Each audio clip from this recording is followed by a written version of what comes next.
Getting somewhere requires more than a goal. There are many of us here that we plan incredible, amazing trips that we've never taken. Any of you have any of those trips that you've planned, okay? But you've not gotten there yet. Why? Because you didn't add the next layer to it that's called action, right? And so you can set the goal of going to all kind of wonderful things and accomplishing great things in your life and getting to particular destinations, but just because you set it as a goal does not mean that you're actually going to arrive at that goal. And Paul says, not only do I want to know Christ and to take hold of that for which Jesus took hold of me, but I'm actually doing it.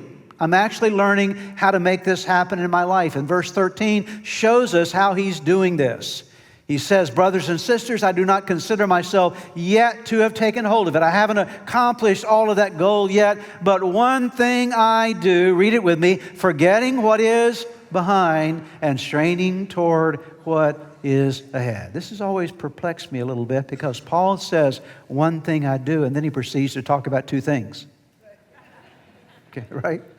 One thing I do, and he says, forgetting what is behind and straining toward what is ahead. That sounds like two things to me, does it to you? But Paul says, no, it's not. Because really, if you're going to move forward, both of these have to go together. You can't strain toward what is ahead if you're not forgetting what is behind. If you're holding on to things that are in your past, there's no way you'll ever move ahead. It's going to be a deterrent upon your forward progress. So he wraps these two things together and says, you've got to get in the right gear. You've got to forget what is behind and press forward to what is ahead. And what Paul, I believe, is saying to us is the right gear is forward gear, the wrong gear is reverse.